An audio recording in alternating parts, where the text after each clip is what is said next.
Bonjour,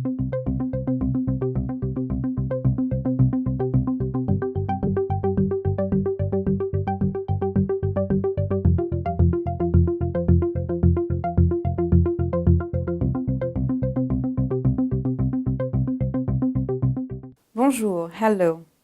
In 2010, the Ontario Ministry of Community and Social Services funded the multidimensional assessment of providers and systems, or MAPS, research team to inform the assessment of services and policies for adults with intellectual and developmental disabilities, or IDD. Since then, MAPS researchers have conducted a variety of activities leading to the development of guiding principles and recommendations for quality improvement monitoring in services for adults with IDD. This video presents the conclusion of our work. The idea of monitoring the quality of services is not new, and many stakeholders, including providers of services for adults with IDD, have been working on these issues for a while. However, monitoring activities still provide little or fragmented information about how to improve the services and the extent to which they support desired outcomes for service users. In 2014, Ontario invested more than $800 million in developmental services improvements. This investment is needed as hundreds of families are in situations of crisis. In the context of increased public investments, it is crucial to enhance accountability and assessment of the effectiveness of funded services. Several activities led to the identification of the principles of quality improvement. Our intent is to build on what is currently done rather than proposing something completely new that the system would not have the capacity to do. There is a need for quality improvement activities to focus on the outcomes that are important to service users, the impact on the users' lives, and not only on those relevant to the needs of policymakers and service providers. Service users say that the desired impact on their lives is social inclusion. But social inclusion is a myriad of outcomes and not one entity. Social inclusion outcomes include experiencing valued and meaningful social roles, as well as feelings of trust, reciprocity, and belonging shared among members of a community. Monitoring the quality of services for Ontarians with IDD should therefore appraise the extent to which services improve these multiple and complex outcomes. Here we present in red findings from a MAPS study on over 200 parents requesting services for their adult son or daughter. One of our recommended indicators is the proportion of parents who report that their son or daughter has community activities. And you see that about 2/3 of the parents answered positively.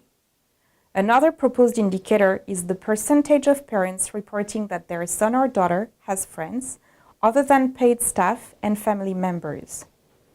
Only half of the parents think that their son or daughter has friends.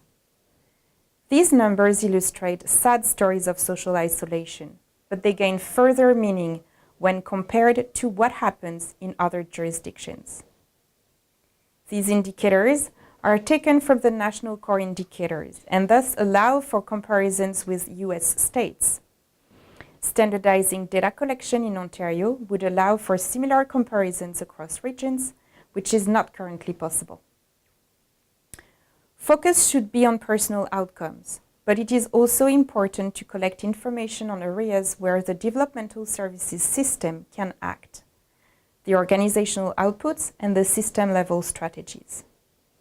Organizational outputs include efficiency measures, staff-related measures, and program and service options available to service users.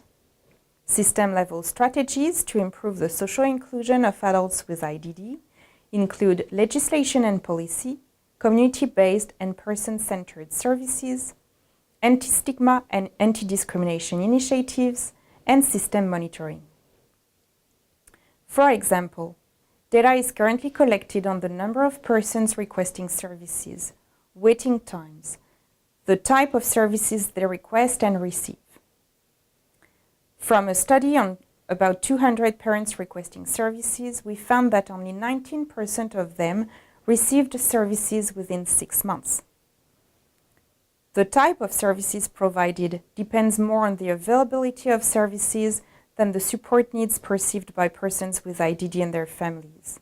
And we don't know if these 19% are those with greater needs. Waiting times are important information, but they would provide a better appreciation of the quality of services if they would inform on whether the services are responsive to users' needs.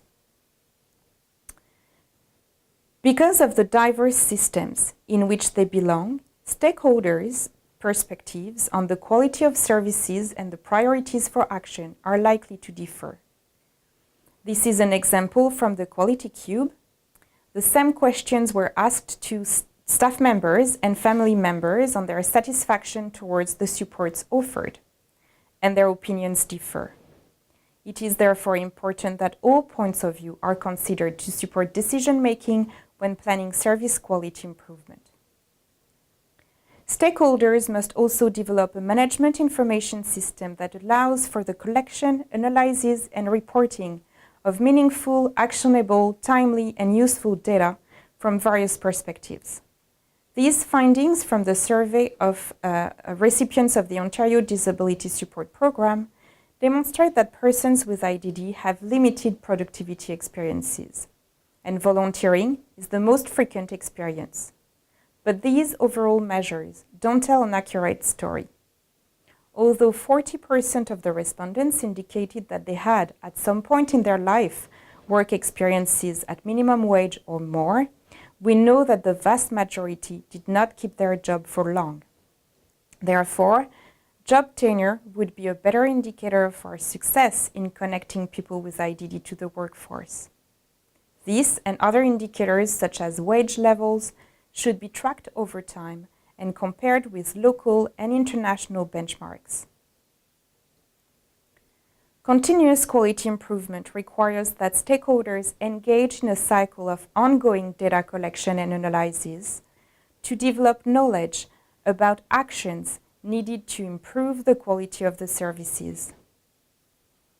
Stakeholders engaged in continuous quality improvement must take ownership of the process, identify improvements in their own field of action, and be committed to respond. Stakeholders must be responsive to the knowledge developed so that it leads to action. Ongoing exchange among policymakers, service providers, service users, and researchers is essential if one is to collect relevant data, develop knowledge of where improvement is needed, and transform this knowledge into action. One approach is to create a community of practice that brings together relevant stakeholders to learn together and from each other on the way forward to build a quality improvement monitoring system. Thank you for your attention.